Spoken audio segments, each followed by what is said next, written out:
कुछ कहानियां सच और झूठ के दायरे से परे होती हैं।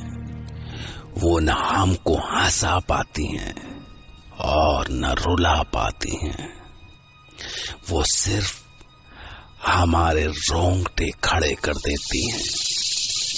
मैं डॉक्टर नागर, पेशे से मनोवैज्ञानिक और पैशन से ह्यूमन माइंड का फैन, हर बार आपके पास लेकर आता हूं मुझसे मिले कुछ लोगों की आपबीती, कुछ घटनाएं जिन्हें सुनकर हम सोचने पर मजबूर हो जाते हैं।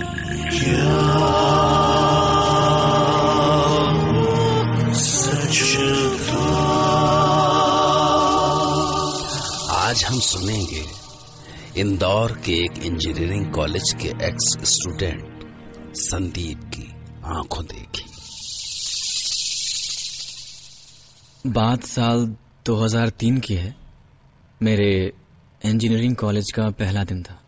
मैं थोड़ा डरा हुआ था, पर इस बात से थोड़ा कॉन्फिडेंस तो जरूर था कि मेरे जैसे कुछ और भी हैं जो कि उतने ही डरे हुए हैं। पहले ही दिन मेरी दोस्ती वरुण से हो गई थी। वरुण काफी शाय था वो, और बहुत डरा हुआ था। हम रैगिंग के बारे में सोच के थोड़ा परेशान थे। यार, रैगिंग तो हर कॉलेज में होती है, इसमें इतना डरने वाली क्या बात है? ज्यादा से ज्यादा क्या कर लेंगे? थोड़ा डांस करवाएंगे, थोड़ा गाना गाने को बोल देंगे। तू इतनी टेंशन मत ले यार। बट मैंने काफी सुना है कि इंजीनियरिंग कॉलेजेस में बुरी रैगिंग होती है। हे भगवान, इतना परेशान मत हो, जब होगी तब देखेंगे। चल, अभी लेट हो रहा है। वो जो लड़के खड़े हैं ना, उनसे पूछते हैं कि यहाँ ऑडिटोरियम कहाँ पर है। हाँ चलो।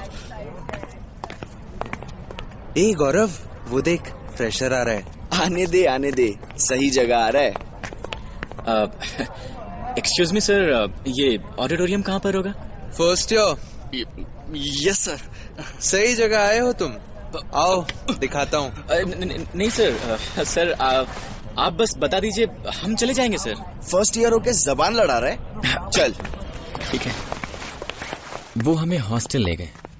वहां हमारे जैसे काफी और फर्स्ट ईयर के स्टूडेंट्स थे।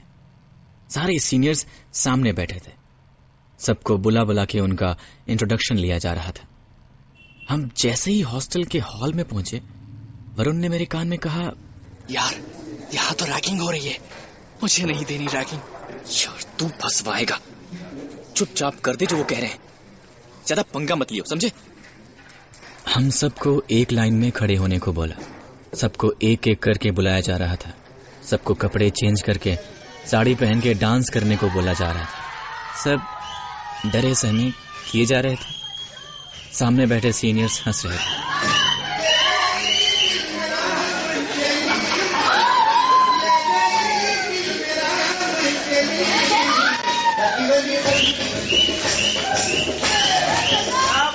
फिर जैसे ही वरुण की बारी आई, नहीं, ragging is against the law, मैं नहीं करूंगा। क्या मतलब नहीं करेगा? पागल मत बन, कर दे और खत्म कर।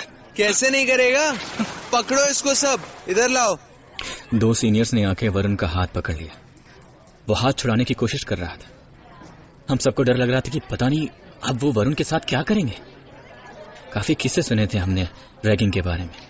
वरुण के ऊपर भी काफी गुस्सा आ रहा था कि मान क्यों नहीं जाता, नहीं तो सब फंस जाएंगे। ये सब हो ही रहा था कि शोर सुनकर हमारे वार्डन मिस्टर सिंह आ गए, और उस समय वरुण बच गया। क्या हो रहा है यहाँ पे? क्या कर रहे हो तुम लोग? क्लास में क्यों नहीं हो? यार, ये बुड्ढा कहाँ से आ गया? कुछ नहीं सर, बस इंटरेक्ट कर रहे थे फ्रेशर्स से, बस। मुझे पता है यहाँ क्या हो रहा था। This is your last warning. अगर फिर से तुमने किसी की रैगिंग लेने की कोशिश की तो तुम सबको सस्पेंड कर दूंगा। जी sir. Now go to your classes. Varun बेटा, तू तो गया। उस दिन तो सब बच गए, पर हमें पता था कि ये हमें ऐसे नहीं छोड़ेंगे। जैसे जैसे दिन बीत रहा था, हमारा डर बढ़ता जा रहा था। रात को मेस में भी सब वरुण को ही देख रहे थे। वो चुपचाप खाना खा रहा था। हम उसे बोल रहे थे कि वो टेंशन ना ले, हम सब है ना उसके साथ। खाना खा के जैसे ही हम हॉस्टल पहुंचे, लाइट्स ऑफ होते ही हमारे कमरे में किसी ने नॉक किया। कौन है? कौन है? अरे खोल यार, हम हैं। सवेरे आइएगा, हमें सुना है, हमारी क्लास है। अरे यार हम तेरी रैगिंग नहीं लेंगे रे, तू एक बार मिल तो ले, हम बस सॉरी बोलने आए थे को। यार तू तो बुरा मान गया, रैगिंग तो सबकी होती है, हमारी भी हुई थी, हम भी तेरे दोस्त ही हैं। चलो अब दोनों बाहर आ जाओ। हम बाहर आए तो क्या देखते हैं कि 10-12 सीनियर्स हमारा वेट कर रहे हैं। मुझे लगा कि कुछ तो गड़बड़ जरूर है। तभी एक सीनियर जिसे हम पहले कभी नहीं मिले थे आके वरुण से बोलता है कि यार काफी सुना है तेरे बारे में, तू नहीं देना चाहता ना रैगिंग, चल एक लास्ट चीज कर दे, फिर हम सब दोस्त, ठीक है? तो सुन, अपने हॉस्टल के पीछे आधा किलोमीटर दूर रेलवे ट्रैक है, बस तुझे वहां जाना है और ये फुल वहां रखना है, ट्रेन के पास होने तक रुकना है और चले आना है। तू तो इतना बहादुर है तो कर ही लेगा ना। और हाँ, हम तुझे छत से देखते रहेंगे, इतना करेगा तो फिर तेरी रैगिंग नहीं होगी। पर इतनी रात को तो वहाँ कोई भी नहीं होता है, और रेलवे ट्रैक थोड़ा ऊपर जाके है। बच्चे को डर लगता है। ये सिर्फ बोलने का शेर है, इसके बस की नहीं है।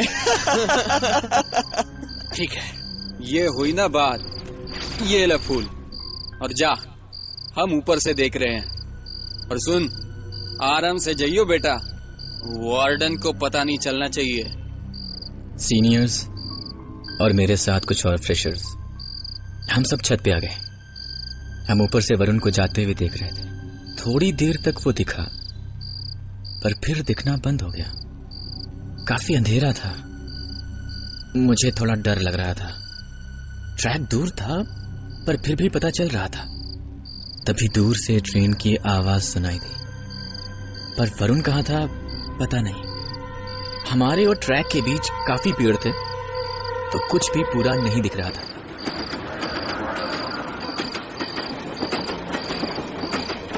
ट्रेन आई, ट्रेन चली भी गई, फिर सन्नाटा हो गया। हम वरुण का वेट कर रहे थे पर वो दिखाई नहीं दिया। अब हमें वाकई टेंशन हो रही थी। मैंने बोला कि एक बार चल के देखते हैं यार। हम जाने ही वाले थे कि वरुण आता हुआ दिखाई दिया। हम भागते हुए उसके पास पहुंचे। तू ठीक तो है ना? हाँ, बस मैं फूल नहीं रख पाया। चुप रहे, किसी को बोलना मत। अब चल कमरे में। थैंक गॉड, ये चैप्टर खत्म हुआ। वो रात तो जैसे तैसे कटी, पर वरुण अगले दिन से कुछ अजीब सा हो गया। रह रह के बार बार बोलता कि उसे ट्रेन की हॉर्न सुनाई दे रही है, जबकि आसपास कुछ नहीं होता था। और जैसे उसे ट्रेन की आवाज आती, उसका सिर दर्द करने लगता। मुझे कुछ समझ में नहीं आ रहा था कि उसे हो क्या रहा था। उस रात जब हम अपने रूम में पहुंचे, मुझे ट्रेन के हॉर्न की आवाज आ रही है। कोई ट्रेन नहीं है वरुण, ये तेरा वहम है बस। ध्यान से सुन, खिड़की के पास जा। ओफो, ले आ गया खिड़की के पास। क्या सिर्फ झिंगुरों की आवाज आ रही है? क्या हो क्या है तुझे? कोई ट्रेन, कोई हॉर्न, कुछ नहीं है मेरे भाई, तेरे कान बज रहे हैं। चल सो जा। तुझे सुनाई नहीं दे रही, पर है और तेज हो रही है। मैं खिड़की बंद कर रहा हूँ, प्लीज सो जा मेरे भाई, कल जल्दी उठना है, ठीक है? कैसे करके उस रात मैंने खिड़की बंद की और बेड पर लेटा। बस थोड़ी नींद आ ही रही थी कि अचानक से दरवाजा खुलने की आवाज आई। मैंने तुरंत आंख खोली तो इतनी रात को कहाँ जा रहा है? तू सो जा, मैं आता हूँ। वरुण तू पागल हो गया है। मुझे काफी नींद आ रही थी और वरुण के ऊपर गुस्सा भी। मैं सो गया। वो रात को कब आया मुझे पता नहीं चला, पर जब मैं सो के उठा तो वो अपने बेड पर था। बाहर काफी शोर था। मैंने कमरा खोला तो काफी सीनियर्स खड़े थे। मैंने पूछा कि क्या हुआ, तो उसने जो बताया उससे मैं एकदम से चौंक गया। उसने बोला कि कल रात करण ने सुसाइड कर लिया। उसकी बॉडी पीछे वाले रेलवे ट्रैक पर पड़ी मिली। मुझे पता नहीं चला कि कब वरुण आके मेरे पीछे खड़ा हो गया। करण ने सुसाइड क्यों किया किसी को कुछ पता नहीं। वरुण तूने सुना? करण ने सुसाइड कर लिया। हाँ, मुझे पता है। तुझे कैसे पता? सबको पता है। उसके बाद हॉस्टल का माहौल काफी अजीब हो गया था। सिक्योरिटी बढ़ा दी गई थी। हम सब काफी डरे हुए थे। पर वरुण कुछ अजीब सा बिहेव कर रहा था। वरुण को इस बात से एकदम फर्क नहीं पड़ा था कि हमारे बीच किसी ने सुसाइड कर लिया है।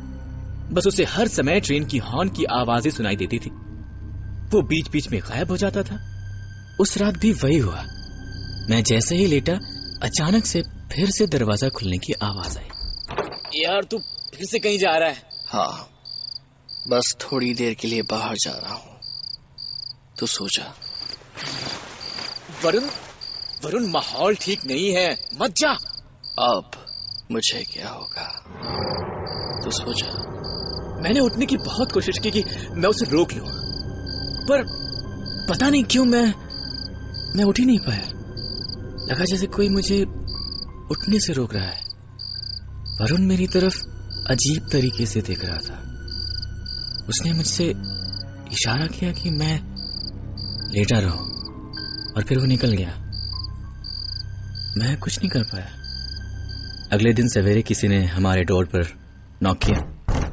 मेरी आंख खुली तो वरुण वहीं था। मुझे फिर नहीं पता चला कि वो रात को कब गया, कब आया। मैंने दरवाजा खोला तो वार्डन थे। तुम दोनों कल रात कहाँ थे? सर, हम तो यहीं अपने रूम में थे। और तुम? मैं भी यहीं था। क्या हुआ क्या सर? कल रात आदित्य ने सुसाइड कर लिया। What? रेलवे ट्रैक पे, उसी टाइम पे और उसी ट्रेन से जिससे करण ने सुसाइड किया था। पुलिस इन्वेस्टिगेट कर रही है। तो लगातार हुए सुसाइड्स नहीं हो सकते। ये सुनकर मेरे पैरों के नीचे से जमीन खिसक गई। ये सब हो क्या रहा था? पहले करण, फिर Aditya, same train, same time. कुछ तो गड़बड़ जरूर थी। उस दिन हॉस्टल में सिर्फ एक ही चीज थी हवा में, डर, जो हर किसी के चेहरे पे था। किसी को कुछ समझ में नहीं आ रहा था कि ये सब क्या और क्यों हो रहा है, कौन है इन सब के पीछे। उस दिन कैफेटेरिया में डिसाइड हुआ कि आज रात हम सब उस टाइम छत पे जाके देखेंगे कि कौन कर रहा है ये सब। हॉस्टल में रात को निकलने पर कर्फ्यू लग गया। क्लासेस भी सस्पेंड हो गई थी। हम सारे उस दिन एक साथ ही थे। किसी को भी कहीं भी अकेले जाने की इजाजत नहीं थी। रात हुई और सब डिनर करके अपने रूम में आ गए। 12 बजे सबको छत पर मिलना था, लेकिन वरुण आने को तैयारी नहीं थी। मैं नहीं आऊंगा, तुम लोग देख लेना। यार वरुण, तेरा यहाँ अकेले रहना ठीक नहीं है। मैं फिर से कहता हूँ, अब मुझे क्या होगा? क्या बोल रहा है तू? तुझे हॉर्न की आवाज सुनाई दी? यार फिर से नहीं। ठीक है, तू यहीं रह और ये हॉर्न सुनता रह, ठीक है? पर प्लीज आज रात बाहर मत जाइयो। 12 बजते सारे स्टूडेंट्स छत पर आ गए। कुछ मिसिंग थे, पर कौन ये पता लगाना मुश्किल था। दूर से कुत्तों की भौंकने की आवाजें आ रही थी। वो अजीब सी डरावनी रात थी। 12 बज गए पर कुछ नहीं हुआ। हम सब छत पे आंखें गड़ाए देख रहे थे। अचानक से हम क्या देखते हैं कि वरुण गौरव का हाथ पकड़कर ट्रैक की तरफ जा रहा है। दोनों में से कोई कुछ बात नहीं कर रहा है, बस जैसे नींद में ही चले जा रहे हो। किसी की कुछ समझ में नहीं आ रहा था कि आखिर ये सब हो क्या रहा है। हम धीमे धीमे नीचे उतरे और उनके पीछे चलने लगे। मेरे दिमाग में अजीब से ख्याल आ रहे थे। ये वरुण रोज रात को कहाँ गायब हो जाता था। अगले दिन किसी का सुसाइड करना। मेरा सर घूम रहा था। हम उनका पीछा करने लगे। वो हमसे काफी आगे थे। भाग के उन तक पहुंचने की हिम्मत हम में से किसी की भी नहीं थी। हमने देखा कि ट्रैक पे जाके गौरव ट्रैक पे लेट गया और वरुण वहीं खड़ा था। ये दोनों कर क्या रहे थे? मैं भागते हुए उसकी तरफ जाने लगा। वरुण! वरुण! हे वरुण! पागल हो गए क्या? हे वरुण! ट्रैक से हट जा! वरुण ट्रैक से हट जा! हे वरुण! मेरी बात नहीं सुन रहे हैं? वरुण! वरुण! ट्रेन आ रही है, ट्रैक से हट जा मेरे दोस्त! वरुण!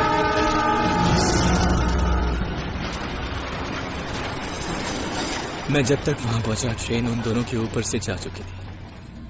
हम में से किसी से देखा ना गया। ट्रेन जब गुजर गई तो गौरव की लाश वहीं थी। उसके हाथ पैर कट चुके थे, लेकिन वरुण वहीं खड़ा था। उसकी आंखें चमक रही थी, उसे खरोच भी नहीं आए थे। वो हमारी तरफ गुस्से से देख रहा था। वरुण, चौंको मत। मैं उसी दिन मर गया था जिस दिन मैं यहाँ फूल रखने आया था। मैं फूल रखने ही जा रहा था कि ट्रेन ने मुझे मार दिया था। तुम सबको मैं यही सिखाने आया हूँ कि मजाक की भी एक हद होती है।